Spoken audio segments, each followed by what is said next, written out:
recebendo algo, essas iniciativas espirituais tão importantes que nós estamos tendo a oportunidade de sentir. Que possamos pedir aos nossos guias, nossos amigos, que acalme o nosso coração, transforme as nossas emoções negativas em muita luz, muita paz, muita esperança para nós e para o mundo. Que assim seja. Queridos irmãos, nós hoje vamos conversar sobre o tema reencarnação. Nós espíritas sabemos que reencarnação é nada mais, nada menos que renascer. É diferente de ressurreição, né?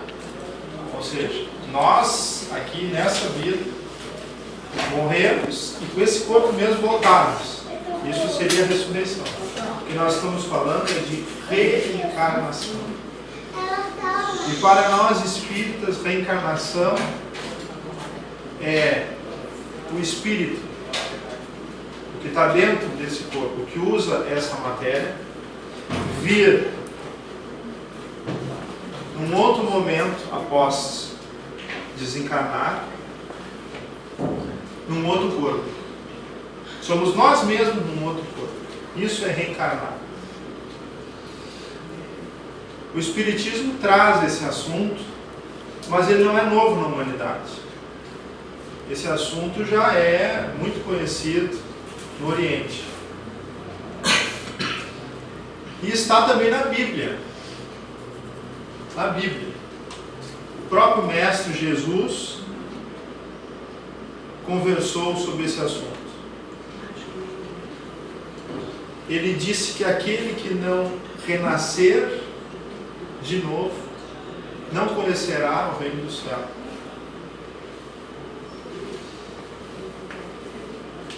E ele, em determinado momento, ainda disse que Elias, o grande profeta Elias, o profeta que viveu há muitos e muitos anos, séculos antes de Jesus, e foi um dos profetas do Antigo Testamento, estava ali no corpo de João Batista, o seu primo. João, aquele que vem de Deus, Batista, o que batiza. Aquele que batizava as pessoas no Rio Jordão e batizou Jesus também. Filho de Isabel, que era irmã de Maria, de Nossa Senhora, mãe de Jesus. Esse João era a reencarnação de Elias, do profeta Elias. Então, irmãos, está lá na Bíblia. Também não é nenhuma novidade no cristianismo. Mas Allan Kardec, quando no século XIX codifica a obra espírita, que é uma nova palavra, uma palavra amiga, sobre aquilo que já existia. Porque Jesus enviava novamente uma nova palavra para nós, mas agora através do Espiritismo. Então esse homem, Allan Kardec, recebeu dos Espíritos essa informação, de que nós, para evoluirmos, nós vamos nascendo, morrendo, renascendo, progredindo. E está lá nos túmulos de Kardec, em francês: naître, mourir, renaître. Nascer, morrer, renascer, encore e progresser en sens, quer dizer, e ainda progredir sempre. Tal é a lei. Está lá no túmulo de Kardec. Nascer, morrer, renascer novamente, progredir sempre. Tal é a lei. E é assim, irmãos, que nós, espíritas, conseguimos entender um pouco a vida. Que a vida não é só isso que nós estamos passando aqui. Porque se a vida fosse só isso que nós estamos vivendo nesse momento, cada um de nós, os senhores com seus problemas, eu com meus problemas, o nosso vizinho com os problemas dele, o mundo com grandes problemas, se fosse só isso, a história não fecharia, não haveria justiça. Pois onde estaria a justiça se algumas pessoas nascem afortunadas, enquanto outras quase que desprezadas? Umas nascem ricas, outras nascem pobres. Algumas pessoas com saúde, outras sem saúde. Mas que Deus é esse que permite isso? Se não é a reencarnação, nós não compreendemos a justiça de Deus. Porque se nós levarmos em conta que são múltiplas existências, nós conseguimos entender. Porque hoje algumas pessoas estão assim e outras estão diferentes. Nós conseguimos compreender quando os Espíritos dizem para Kardec que existe uma lei de ação e reação.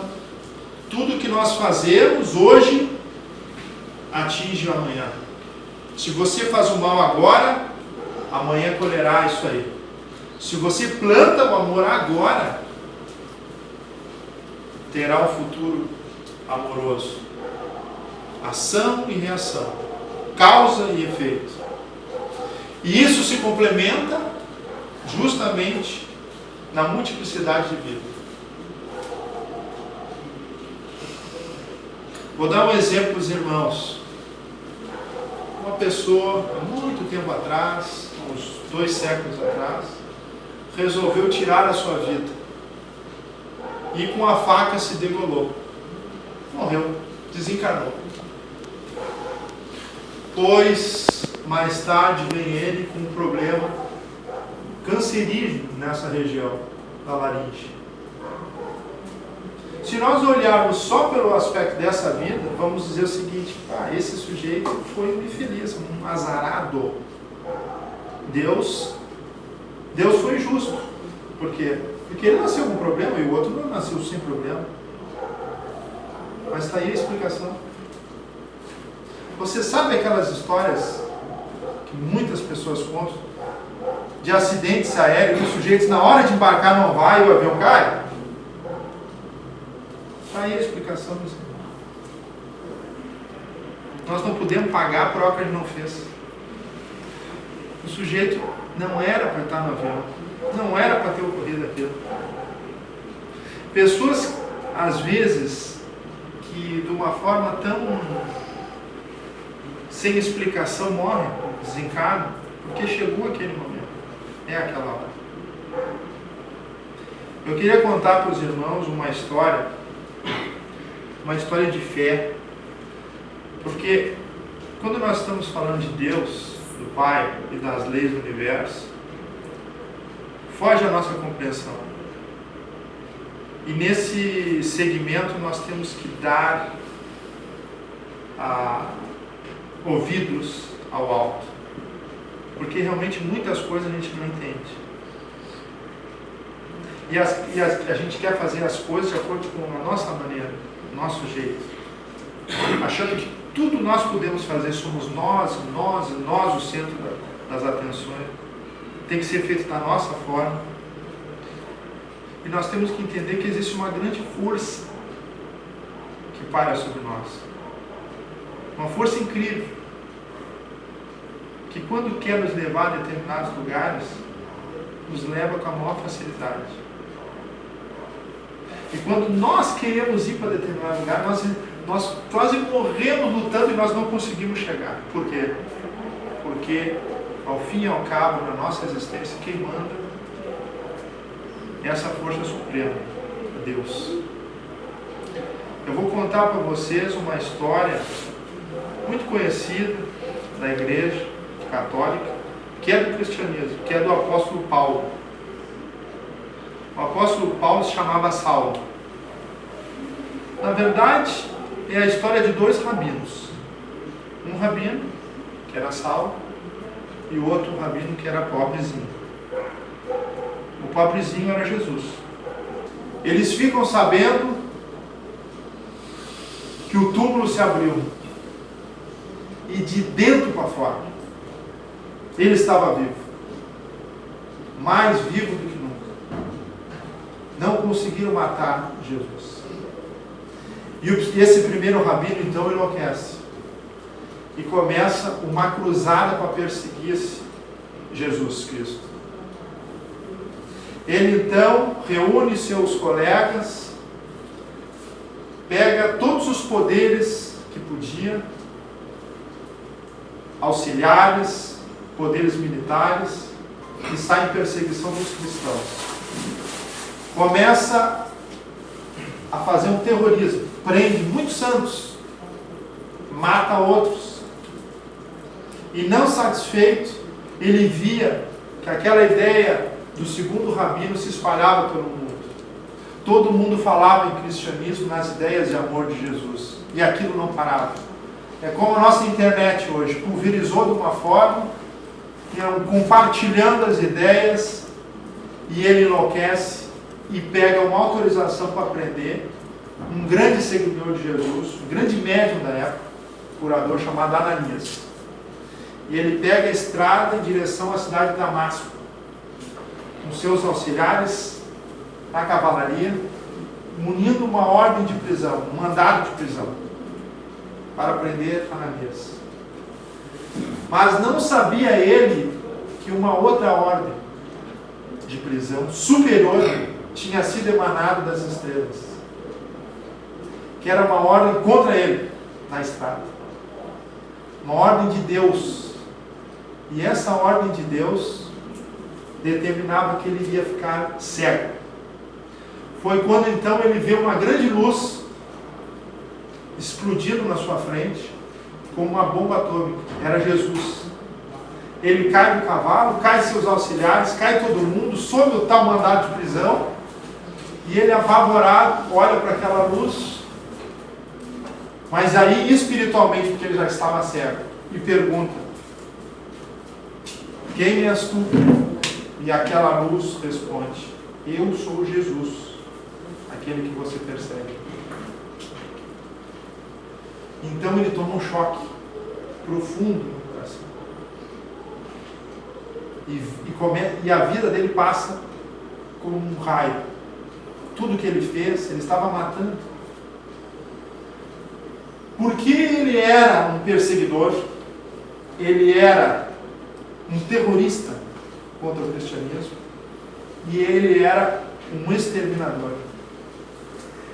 E, meus irmãos, um exterminador aqui não é aquele que tolhe o pensamento das pessoas, não. É aquele que mata. Ele era um serial killer, é um assassino. Ele matava pessoas. E ele tinha ordem para prender, torturar. E poderia matar. Veja só. E ele começou a ver nesses segundos o que ele tinha feito. E aí ele pergunta para essa luz, para Jesus: o que queres que eu faça? E essa luz diz assim: não recalcitre contra o aguilhão. Jesus disse essas palavras que significam o seguinte: não vá contra o aguilhão. Quem é do campo sabe que o aguilhão é aquele instrumento que ele, de certo modo, ele disciplina o touro. Porque Lucas, que foi quem escreveu a biografia de Paulo, Lucas foi um dos evangelistas do Novo Testamento, diz que ele era um touro bravo. E Jesus disse assim: ó, entre na cidade, vá até a rua direita, onde está a hospedaria de Judas, e fique lá, e aguarde. Não disse nem o que ocorreria. E ele estava cego. Então todos da sua equipe viram aquilo, se levantaram e entraram na cidade, chegaram na rua direita, se apresentaram nessa hospedaria, o reconheceram, porque ele era muito conhecido, e deram um aposento para ele, e lá ele ficou esperando. Nesse meio tempo, Jesus vai até Ananias e diz para Ananias: Ananias, vá até a rua direita e atenda Paulo. cure Paulo. Aí Ananias disse, mas Senhor, esse homem é um assassino, ele está perseguindo todos os cristãos e está matando todos os cristãos. Jesus disse assim, esse é meu vaso escolhido. Vá lá e faça isso. E Ananias, como era um espírito muito bondoso, foi até lá, entrou na hospedaria. E a entrada na hospedaria foi muito bonita. Porque Saulo era acostumado a uma espécie de tratamento. Um tratamento intelectual, de autoridade. E Ananias entra e diz assim, irmão Saulo, eu venho aqui a pedido do Mestre Jesus para te atender. E ele então, cego, ele fica bem quietinho e Ananias começa a dar passe nele. Dá passe, e esse homem se cura, volta a enxergar. Ele volta a enxergar. E é a primeira lição de humildade que ele teve. Que ele não tinha todo o poder, que a ordem dele não valia nada, e que ele foi preso por ordem superior. Ficou 3 dias preso cego por ordem superior. Então, meus irmãos, essa é a primeira lição de humildade que nós temos que ter. Quando vem uma ordem de cima, nós temos que ter a simplicidade de reconhecer que existe uma força superior. E esse homem, então, imediatamente tenta ir na sinagoga.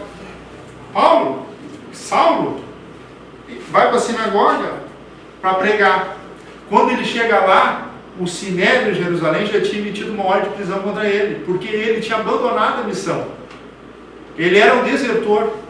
Ele tinha que prender. E agora ele se tornava um cristão. Queriam prendê-lo. Ele foge com a ajuda dos cristãos que foi escondido nos casebres, e a guarda fechou a cidade. E num cochilo da guarda, numa noite, ele é colocado num cesto e descido numa corda, e ele sai. Ele sai e fica 3 anos na Arábia, sozinho, meditando a respeito de toda a sua vida, de tudo que ele fez. A Bíblia não diz o que ocorreu nesses 3 anos, mas nós podemos presumir que Jesus o acompanhou e durante 3 anos ensinou ele as lições do alto. Acabados esses 3 anos, o que ele faz? Ele teria aprendido tudo no cristianismo, mas ele não ainda aprendeu a grande lição, que sozinho a gente não faz nada. E ele foi para Jerusalém, tentar entrar em Jerusalém, no templo de Jerusalém. E no templo, ele foi debater, de igual para igual, com seus pares, que eram seus amigos religiosos. Queriam matá-lo. Não aceitaram, expulsaram de lá e queriam matá-lo. Foi quando uma figura, não tinha aquela cultura toda, mas tinha um grande coração, chegou para ele e disse: Paulo, aqui tu não pode ficar. Se tu ficar aqui, tu vai fazer um desserviço para o cristianismo. Tu vai trazer briga, vai trazer desentendimento. Tu está discutindo com o pessoal do Sinédrio, eles nunca vão aceitar a tua ideia. Não adianta ir a Roma. Os apóstolos não acreditaram muito, aqueles apóstolos de Jesus, na conversão de Paulo. E só 3 se aproximaram de Paulo: Pedro, Tiago e João. Tiago maior. Foram conversar com ele e disseram o seguinte também: Saulo, saia da cidade, Saulo. Aí Saulo pegou e disse assim: mas como? Vocês são todos pescadores, pessoas sem conhecimento. Eu sou o doutor da lei. Eu tenho todo o conhecimento. Eu conheço todas as regras, as normas, conheço os meandros do Sinédrio. Era eu que estava lá perseguindo todos vocês. Eu sei o que vocês não sabem. Como eu não sou capaz de pregar a palavra de Jesus? Como eu não sou capaz de pregar a palavra de Deus. Eu consigo, era tudo eu. E ele esquecia do nós. Foi quando Jesus apareceu para ele e disse para ele: Saulo, saia da cidade, Saulo. Sabe o que ele fez? Não aceitou a ideia. E quis dialogar com Jesus, dizendo: mas mestre, a tua estratégia está errada. Eu sou a pessoa mais preparada aqui. Sou eu que tenho condição de debater, sou eu que tenho condição de... O que fizeram? Todos se reuniram e mandaram ele para longe, para a cidade dele, para a cidade de Tarso. E lá ele ficou. Pois foi ele sair de Jerusalém, meus irmãos, que o cristianismo explode. Por quê? Porque Deus estava por trás. Os apóstolos, Barnabé e tantos outros cresceram o cristianismo no mundo.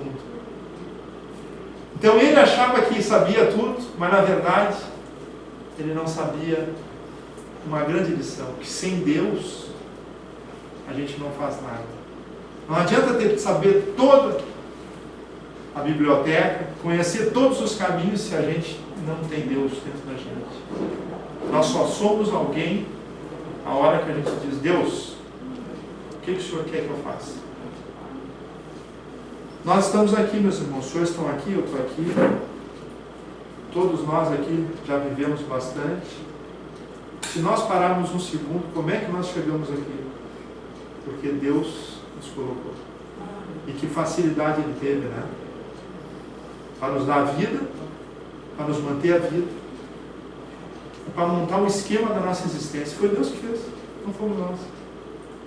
Porque quando nós queremos nos meter, é uma dificuldade, não é? Quando a gente quer fazer da nossa forma, ou não é difícil? Vamos conseguir emprego? Complicado, né? Não é moleza. Vamos estudar, fazer uma faculdade? Complicado, né? Mas quando Deus quer, tudo fica fácil. Então, Barnabé começa a pensar em ir para Chipre, onde ele nasceu. Só que lá ele tinha que evangelizar 500 mil pessoas. E ele pensou: como é que eu vou fazer isso? Ele se lembrou de Saulo. Anos e anos depois se lembrou de Saulo. Foi até Tarso, viu Tarso trabalhando como tecelão humilde e convidou ele. E ele estava numa condição humilde. Então Deus colocou ele numa condição humilde, ensinou a simplicidade para que a sua obra começasse. Porque a obra de Deus não tem como ter início sem a simplicidade. Foi por isso que Jesus, esse grande Espírito de luz, foi humilde e modesto a vida toda. A obra dele sem simplicidade não tem como. Então Paulo vai junto com Barnabé e com o sobrinho de Barnabé, o João Marcos, que era o Marcos evangelista. Foram 4 evangelistas que contaram a história de Jesus: Lucas, Mateus, Marcos e João. Esse Marcos foi uma dessas pessoas que caminharam junto com Barnabé e foram até lá falar com Saulo para que ele pregasse. E Saulo começa a pregar pelo mundo. Vai para todos os lugares, para todas as regiões. E no final da vida, meus irmãos, lembrem que Saulo queria pregar em Jerusalém, em Roma, no centro do poder. O que Deus fez? Ele foi preso. E foi para o centro do poder preso. E ficou numa masmorra junto com a guarda de elite do imperador, do César. A chamada guarda pretoriana. E durante dia, tarde e noite, esse homem evangelizou toda a guarda. Porque eles vinham, ia trocando a guarda e ele evangelizava. 16 mil soldados evangelizando. Então ele, quando ele achava que a obra tinha que ser feita de determinada maneira, o que Deus fez? Fez ele pregar no centro do poder de Roma, da forma mais humilde possível, preso. E no final da vida, quando estava a ordem, a última ordem, da sua vida, ele escreve uma carta, porque ele passou a vida inteira, depois que ele foi preso, escrevendo. Então são as epístolas, ele escrevia carta 1, carta 2, carta a Gregos, carta aos Coríntios, carta aos Romanos, e a última dela foi Timóteo, carta a Timóteo 2, que ele escreve assim, quando ele estava na beira da morte, ele disse para Timóteo, agora chegou a minha hora. Ele sentiu no seu coração, porque ele já carregava a ideia do alto no seu coração. Já não era ele que vivia, era Jesus que vivia nele.